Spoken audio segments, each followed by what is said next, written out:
d'une agression dans une institution de l'État il y a plus d'une décennie de cela. Je voudrais seulement d'abord déplorer que le régime actuel a eu 12 ans pour vider ce dossier, 12 ans. Mais comme par enchantement, à la veille de chaque élection, ce dossier est réactivé. Comme vous le savez, à la cour d'appel, j'ai perdu mon procès à la cour d'appel. Et comme vous le savez, j'aurais pu me limiter en première instance. J'avais été condamné en première instance dans un cadre assez particulier. Et Dieu seul sait que j'aurais pu m'en arrêter là. Mais me demander de payer à la famille d'un nervi un montant qui peut permettre à n'importe quel citoyen sénégalais d'acheter une maison aujourd'hui, c'est insulter l'intelligence des Sénégalais. Je ne vois pas comment un nervi recruté pour 15 000 francs CFA, et les nervis, vous en avez récemment aussi connu et vu. Donc je n'en parlerai pas. On me demande d'indemniser la famille de ces nervis qui étaient venus me faire la peau. Je refuse. Et je continuerai à refuser jusqu'au bout. Et si je n'ai pas gain de cause à la Cour suprême, ils sont libres de faire ce qu'ils veulent. Je ne signerai jamais un chèque au profit de cette famille, jamais de la vie. Si cette famille n'a pas l'humilité, la décence de comprendre que cette situation était une situation déplorable pour toutes les parties, je ne suis pas là pour être le dindon d'une quelconque farce. Je refuse. Ça veut dire que demain, n'importe quel nervi qui perdra la vie dans la rue devra être indemnisé. Donc pendant qu'on y est, que tous les chômeurs aillent devenir des nervis. On me dit que je suis poursuivi en pénal. On me dit que je suis poursuivi pour assassinat. Mais en pénal, c'est vous qui portez les charges. À vous d'apporter les preuves. Personne n'a pu sortir l'arme du crime. Et personne n'a pu apporter la preuve que j'ai tué cette personne. J'ai tiré et j'ai bien tiré. Et je l'ai dit et je le répète. Si quelqu'un s'aventure à refaire cela, je referai la même chose. Parce que je ne suis pas entré en politique pour y perdre ma vie. Je suis entré en politique pour apporter ma modeste contribution.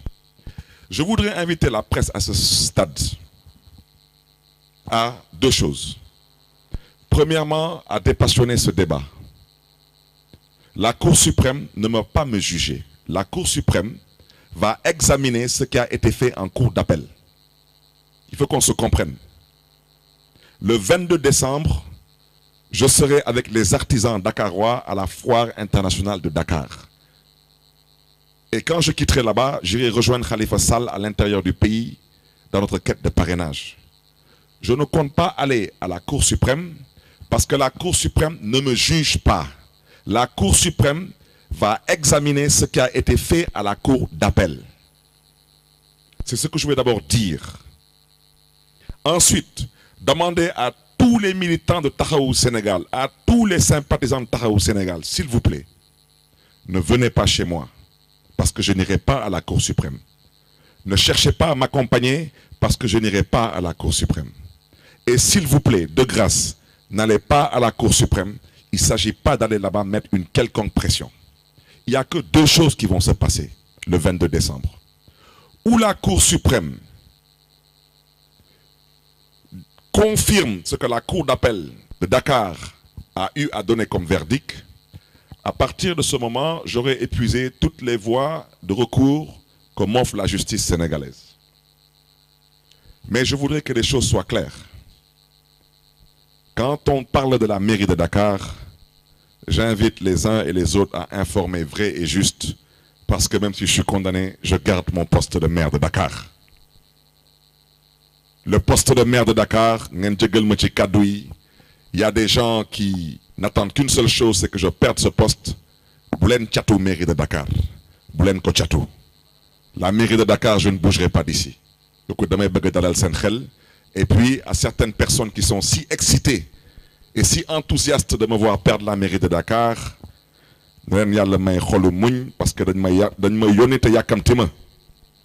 donc pour la mairie de Dakar, je souhaiterais vous rassurer, je ne bougerai pas d'ici à l'Assemblée nationale. Et c'est là-bas où je vous invite, vous de la presse, à bien suivre mon raisonnement.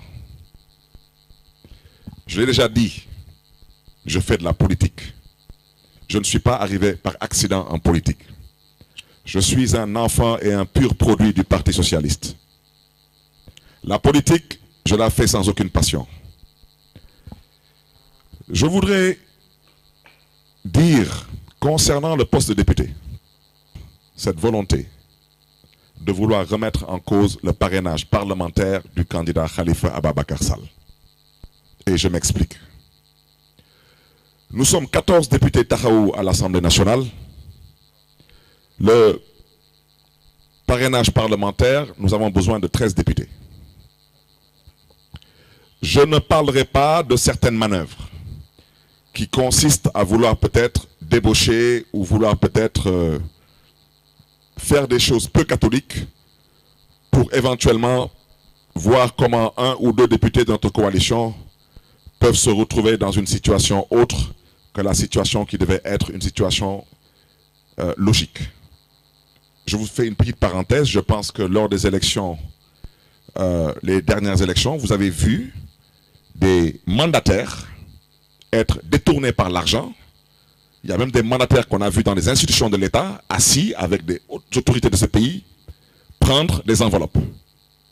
On a vu des mandataires saboter des listes. Ne soyez pas surpris demain de voir des députés qui devraient naturellement parrainer un candidat, décider qu'ils n'ont jamais signé, ou décider qu'ils ont peut-être décidé de parrainer un autre candidat.